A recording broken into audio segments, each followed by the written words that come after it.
इतना इतना ही रूम होता था उसमें। आप सोचो कि अगर 8-9 एक्टर्स हैं तो वहाँ झगड़े भी होंगे, शराब भी पी जाएगी, खाना भी खाएंगे खाएंगे, ये वो एक्टिंग के ऊपर बातें भी होंगी, ये भी वो सब कुछ ड्रामा होता था पूरे उसी रूम में। तो उसका सवाल ही नहीं होता, सोचते कि स्ट्रगल कर रहे हैं, खा के स्ट्रगल कर रहे हैं हम तो मज़े कर रहे हैं। ऐसा था। किसी के पास पैसे की कमी हो जाए, अगर किसी का काम चल रहा है वो दे देता था।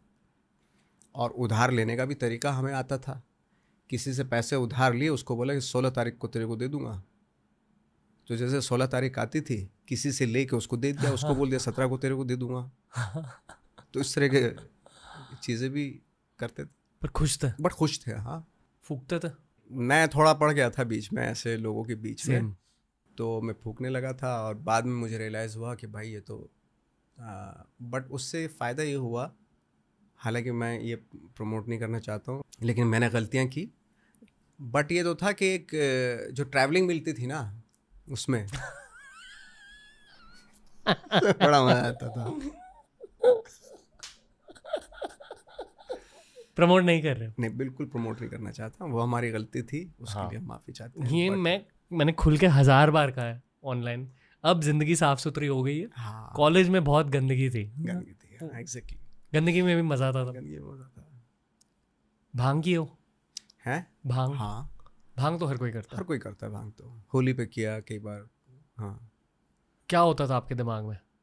मैं दुनिया का सबसे बड़ा एक्टर बन जाता था। और ये जो लोग होते थे मेरी ऑडियंस होती थी, और पूरा जो पृथ्वी मेरा प्लेटफॉर्म होता था, और मैं परफॉर्मेंस देता था मैं। जैसे अंधा युग एक प्ले है, उसका एक कैरेक्टर है अश्वत्थामा। वो बन जाता था, कभी कभी कर्ण बन जाता था, कभी कृष्ण बन जाता था मैं। और घंटों घंटों लूप अटक जाता है ना उसमें, तो हम्म। लूप अटक जाता था। मैं परफॉर्मेंस कर रहा हूँ, सुबह से लेकर शाम तक परफॉर्मेंस ही किए जा रहा हूँ। अभी तक तेरी हर गलती को मैं सोच के माफ़ करता हूँ कि तू भी बच्चा, अबोध, नादान और मूर्ख है, लेकिन आज तूने साबित कर दिया बच्चा नहीं बल्कि एक कृतज्ञ, दुराचारी और दम्भी मनुष्य है, जो सत्ता के मद में ये भी भूल गया कि तुझे मनुष्य बनाया किसने। तूने मुझे नहीं जाना, मुझे नहीं पहचाना। मैं वो हूँ जिसके प्रेम से पूरा संसार तरस, जिसके प्रेम को पूरा संसार तरसता है, जिसके क्रोध से समस्त ब्रह्मांड कांपता है। मैं जन्म हूँ, मैं ही हूँ, मृत्यु में अनादि हूँ, इसलिए मैं था, मैं हूँ और सदैव रहूँगा। लेकिन याद रख दुर्योधन, मैं हमेशा तेरे काल का मूल रहूँगा। तो इस तरह की वाह। परफॉर्मेंस जो है ना, मैं हर जगह बाद में जब नशा होता तो पागल हो गया था क्या तू? मैंने क्या, तू पूरे दिन से एक ही डायलॉग ये दोहराया जा रहा था, कभी बस पे चढ़ के कर रहा हूँ, कभी यहाँ पे, कभी पार्क में जाके कर रहा हूँ, ये सुर लग जाता था। इसलिए लोग ध्यान में भी यूज करते हैं। ध्यान करने की वजह से। वही लूप में फंस जाते हाँ, हो। लूप में फंस जाता। डेट किया आपने लाइफ में? हाँ, डेट वेट किया? क्यों नहीं किया? क्यों करते थे क्योंकि डेट? हमें मना कर रखा था कि किसी ने, कम नहीं करेंगे हमारा। नहीं आप हाँ, सर हमारा भी दिल है। ओ, दिल के बारे में बताइए। उस उस छिपे हुए दिल के बारे में बताइए नवाज सर। बताइए क्या पूछना है आपको। नहीं, वो पता चल जाता कि आप रोमांटिक हो। हाँ था, मैं बहुत रोमांटिक था मैं। था? हाँ थे? था। क्यों? अच्छा लगता था रोमांटिक होना, अच्छा। है क्यों नहीं? अब हूँ? नहीं है, अब नहीं, अब तो बहुत ड्राई हो चुका हूँ मैं लाइफ में। ड्राई? हाँ, ड्राई हो चुका हूँ। क्यों हो गया ड्राई? इस काम में ज़्यादा मज़ा आने लगा अभी, सच बता रहा हूँ मैं। लव से ज्यादा हाँ, प्यार से सीखा क्या? प्यार से, प्यार से बहुत अच्छी चीज़ें भी सीखी हैं, ऐसी बात नहीं।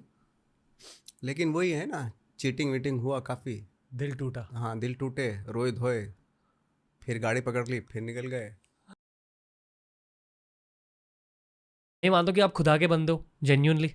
आई डोंट नो अगर आप खुद को इस नज़रिए से देखते हो, बट ये मेरा नज़रिया, शायद क्योंकि मैं ज़्यादा धार्मिक हूँ, आध्यात्मिक हूँ, तो I always looked at you as थोड़ा वो स्पेशल सोल।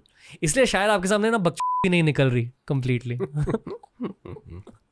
बट हाँ, रियली मैं सच बता रहा हूँ कि मुझे अभी भी ऐसा लगता है कि जिस तरीके का मेरा विज़न था वो पहले भी था।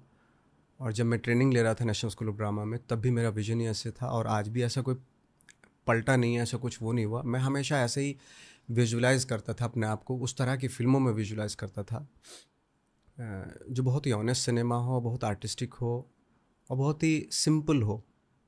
सिंपल हाँ, मतलब नॉन कमर्शियल थोड़ा सा। नॉन कमर्शियल, हाँ।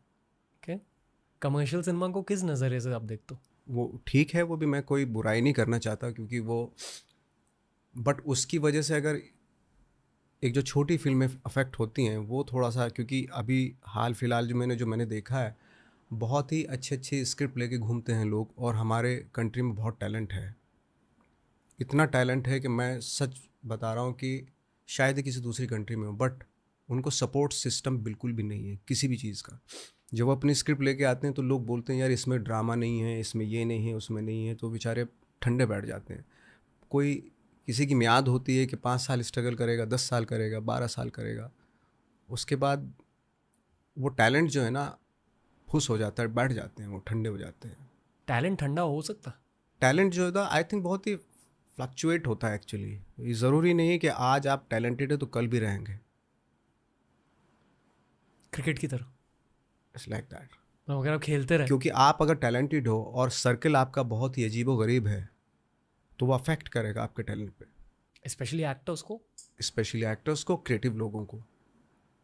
अगर आप ऐसी जगह पे रह रहे हैं, मैं यहाँ के माहौल की बात बता रहा जी हूँ, मैं जी। यहाँ पे ऐसा माहौल है कि अगर आपकी आर्टिस्टिक अप्रोच है और 10 दोस्तों ने, 20 में से 10 दोस्तों ने, 5 दोस्तों ने आपको बोले क्या बेवकूफ़ी कर रहा है यार, कौन बनाएगा इन फिल्मों को, कौन, तो कहाँ सोच रहा है यार कि ये नहीं सब होगा, तो ज़्यादा से ज़्यादा कितना खींचेगा, 2 साल, 3 साल, 5 साल, उसके बाद यार मैं शायद पागल हूँ या क्या हूँ, कुछ समझ ही नहीं रहा। तो वो बेचारा कहीं, या मैं इवन मैं सिंप्लीफाई करूँ इस चीज़ को, तो मैंने बहुत सारे एक्टर्स देखे अपनी लाइफ में जो बहुत टैलेंटेड थे, लेकिन वो ऐसे सर्कल में रहने लगे। उसके बाद जब मैंने उनकी परफॉर्मेंस देखी तो इतना उतार आया उनकी परफॉर्मेंस में, तो मैं सोच भी नहीं सकता था रीज़न क्या था इसका, इसके पीछे रीज़न क्या था, तो पता चला उनका सर्कल था। कहीं ना कहीं आप कॉन्शियसली अनकॉन्शियसली अफेक्ट होते हो उस सर्कल से, नेगेटिव एनर्जी से।